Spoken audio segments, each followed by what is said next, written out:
So my presentation this afternoon, the title you can see on the slide here, and actually the timing of this presentation is a little bit strange, I think, because some of you have just sat through a session dealing with immunology, and some of the things that I'm going to present, at least in my first few slides, will be a little bit of a déjà vu. So if you feel that it's real, you're not having some sort of epileptic aura, relax. Okay, here are my disclosures. And here's my presentation summary.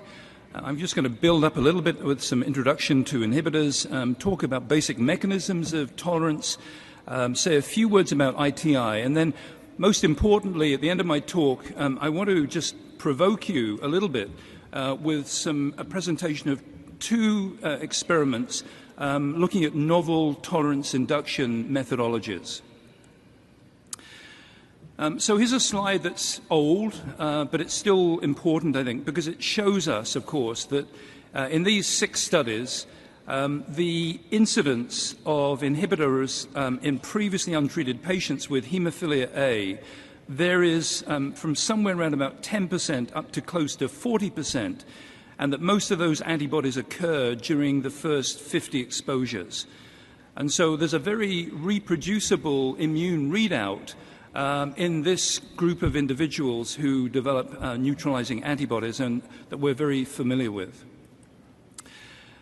In addition, we know from this study that was reported by Charlie Hay and the group in the UK Hemophilia Centre Directors Group that although, as you would anticipate, the majority of these inhibitors occur in young children in the first 4 years of life, so here's the incident rate at that time, and then there's a background inhibitor risk during adolescence and early adulthood.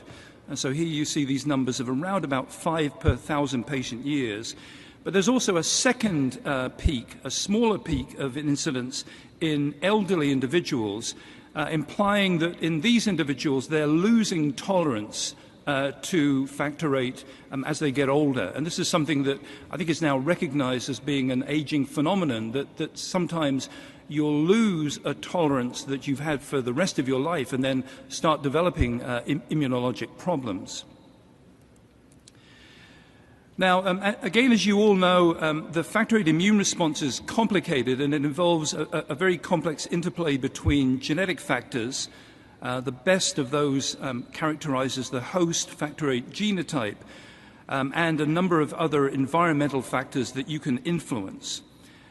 I'd also point out that this component, the immunogenotype, that is the complex balancing of pro and anti-immunologic factors, I think we've only really just scratched the surface of, but this certainly plays an important role in whether you do or do not develop tolerance or immunogenicity to factor VIII.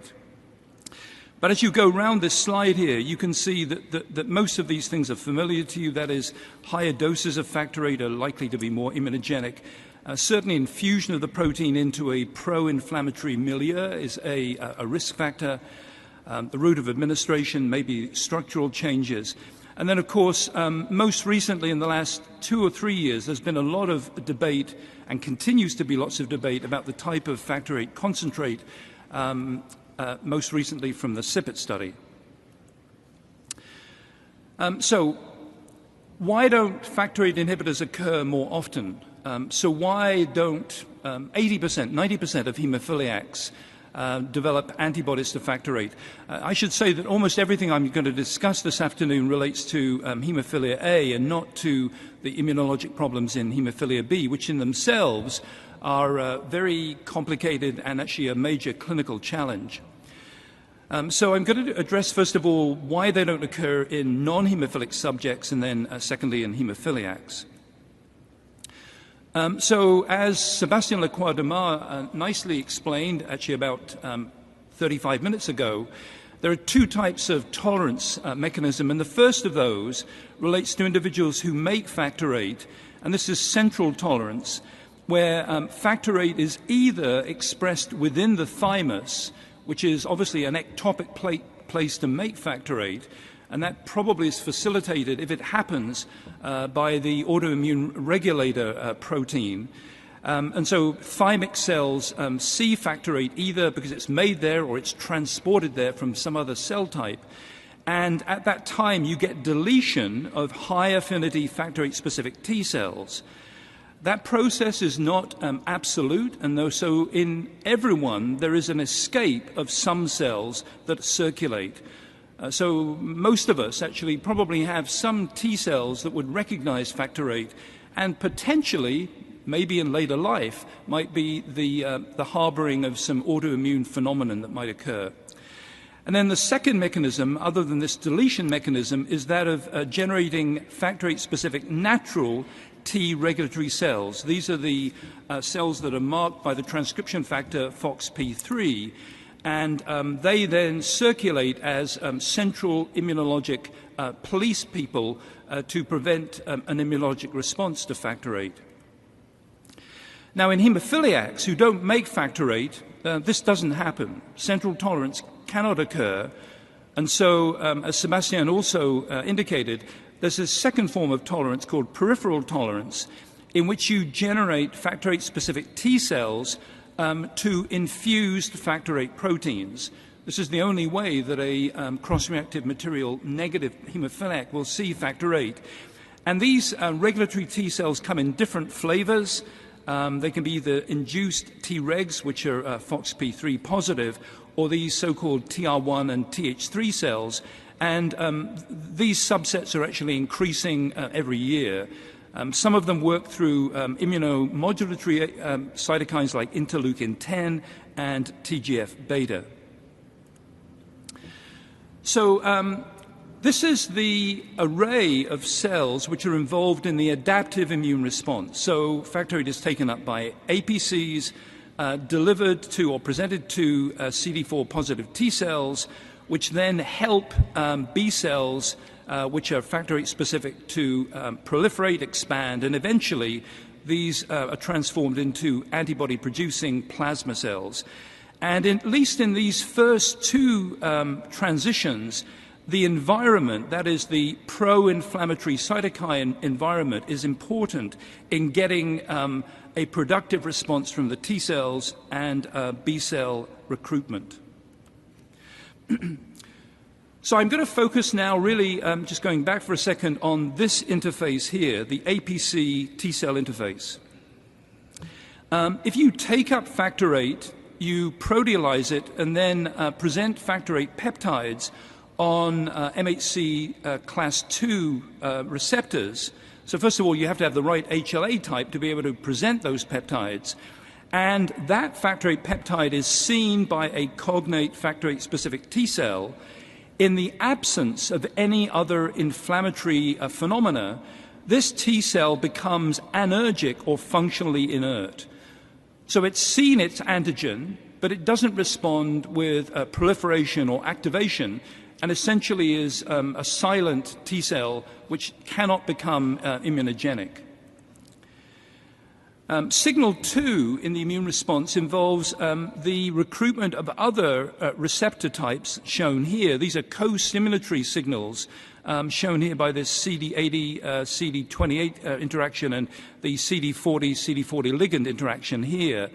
And so this facilitates a tighter immunologic synapse between the APC and the T cell. And on top of that, if you then add a pro-inflammatory environment, this is signal 3, and these come from the so-called innate immune response, you then begin to activate the T cell. So here is an activated T cell. Here's the factor VIII peptide being presented to the TCR. Here's the co-stimulatory molecule synapse, which is now tighter and of higher affinity. And this T cell now is an effector T cell. It proliferates, it secretes additional cytokines, and it helps B cells to be recruited to the immune response. In contrast, in the absence of signal 3, you can now develop regulatory T cells through, again, similar mechanisms of presenting factor VIII peptides, but a lesser immune synapse here.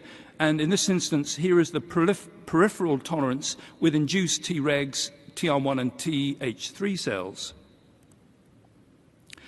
So the cellular targets for immune tolerance induction are twofold. In the established immune response, all of these cell types are potential targets. That is, you need to get rid of plasma cells that are making anti-factor VIII antibodies. You need to try to eliminate B cells that are factor VIII specific and are expanded.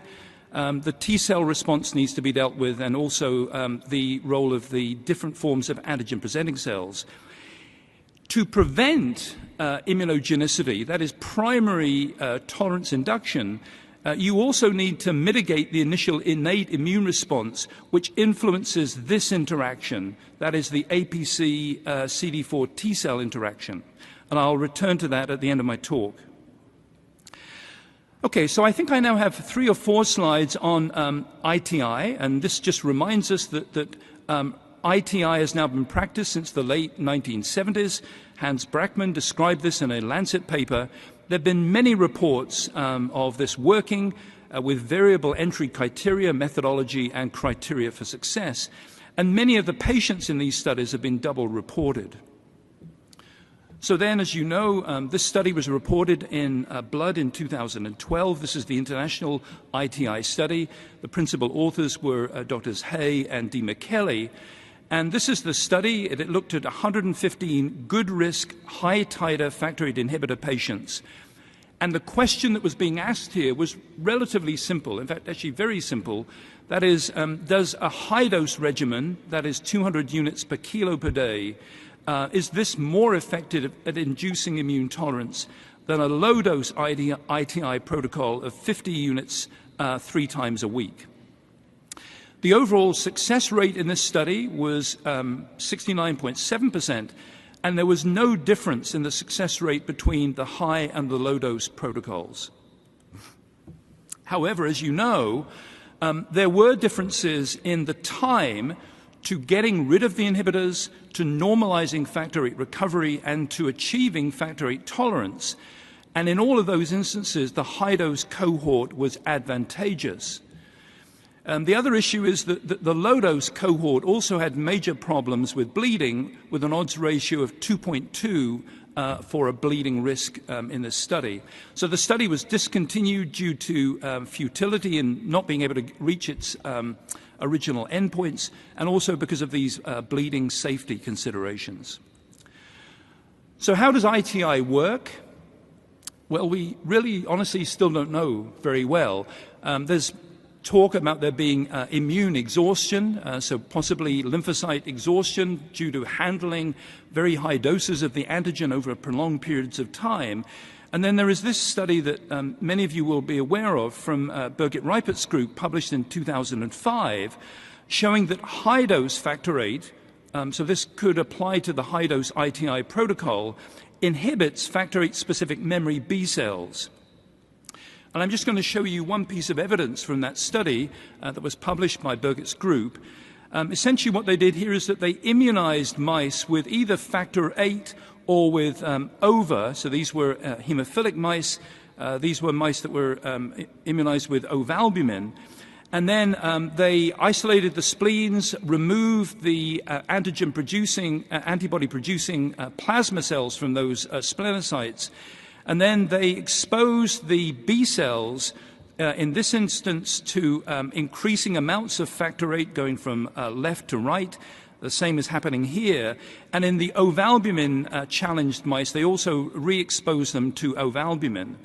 And so you can see in the control group here, there were positive LE spot readouts, that is these dark red spots here, showing that there were B cells that were responding to ovalbumin, and they did not show any influence with factor VIII dosing. So the factor VIII dosing, not surprisingly here, had no cross immunomodulation with ovalbumin as the antigen.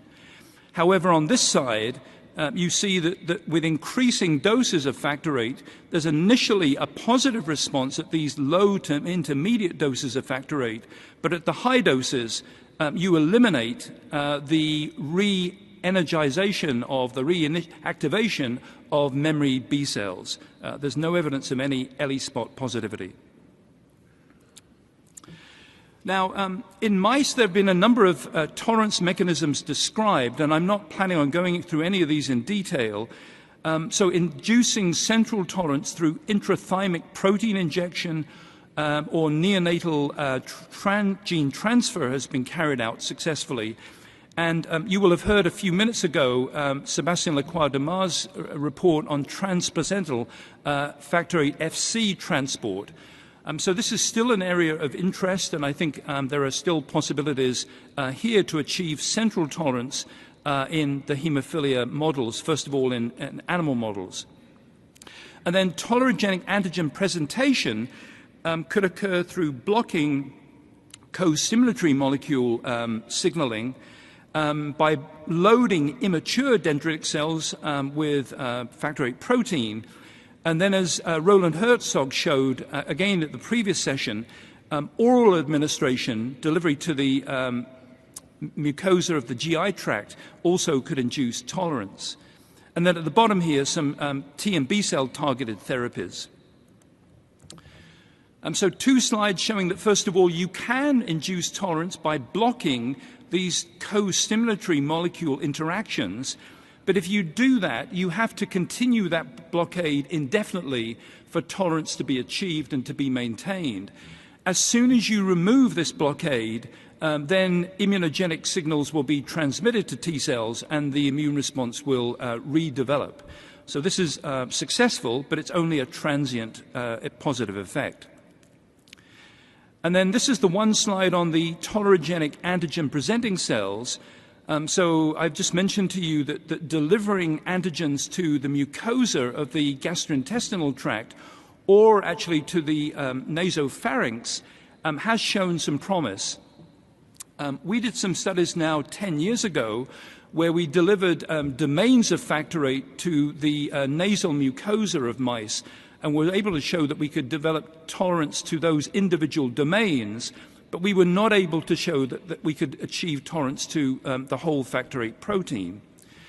And then, as has just been shown by Dr. Herzog, his recent publication has shown that GI delivery through either tobacco or lettuce-loaded factor VIII and factor IX is also showing very significant promise, both in mice and now most recently in dogs. And so I think this is a very interesting and promising development that he described to us this afternoon.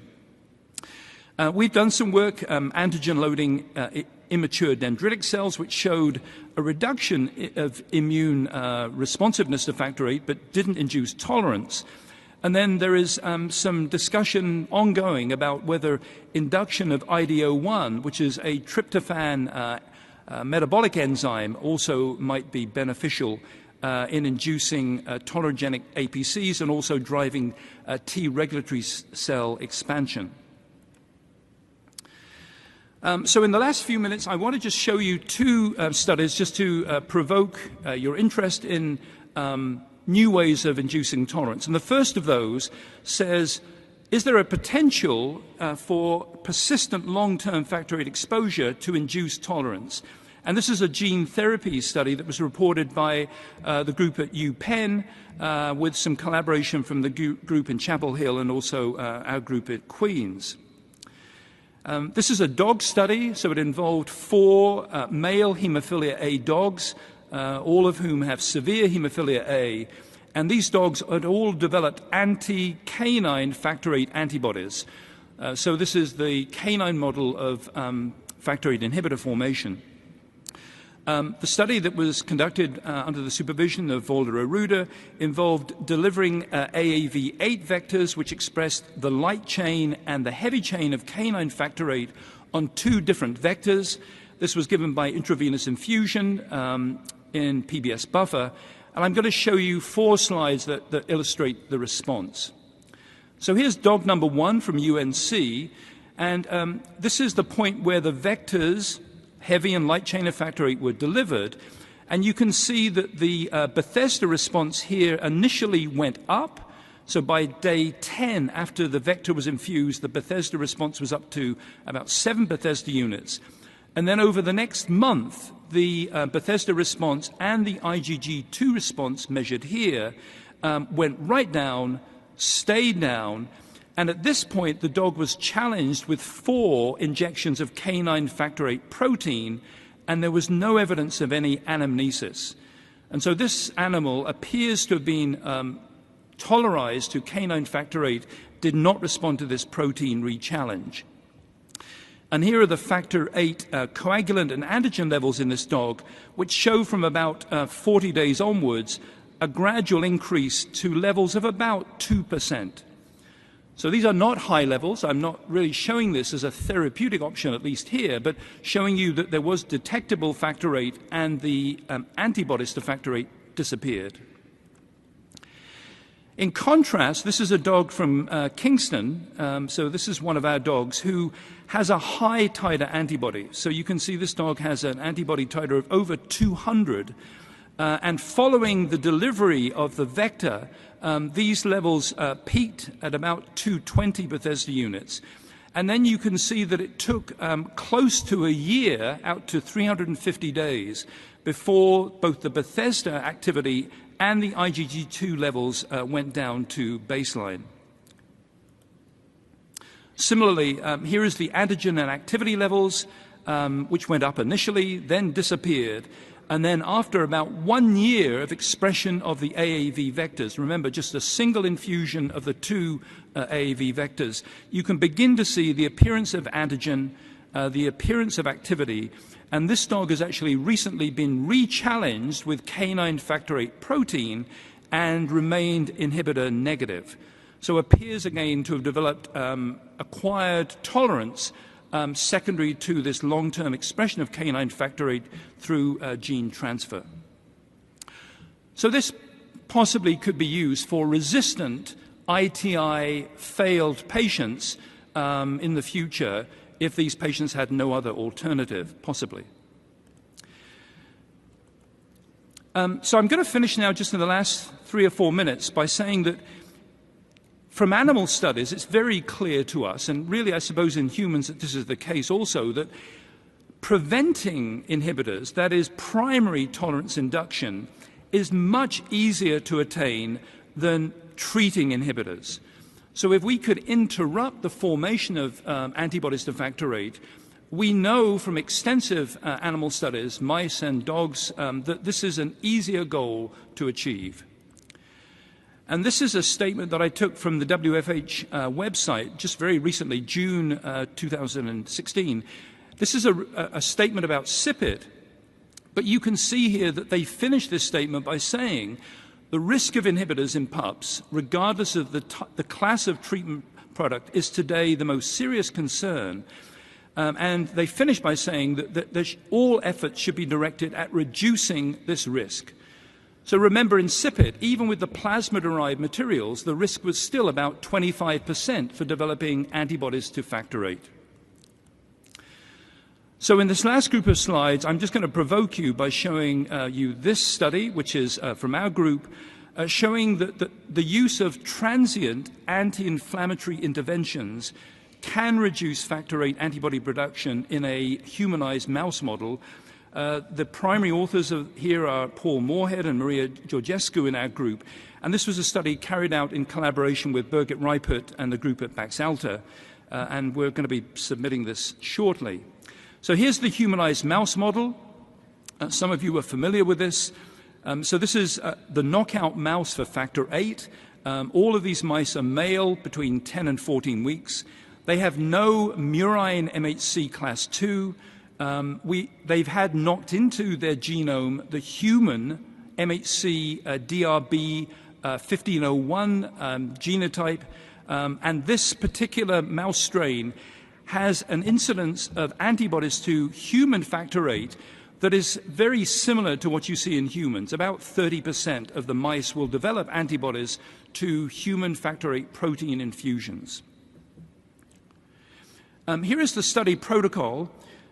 So we gave factor VIII to these animals on 5 successive days at 6 units per mouse. That's about 200 units per kilo, either alone or with steroid, with dexamethasone at the dose shown here, which is quite a high dose, but this is an animal model, and I honestly don't know how this would translate at this point into humans.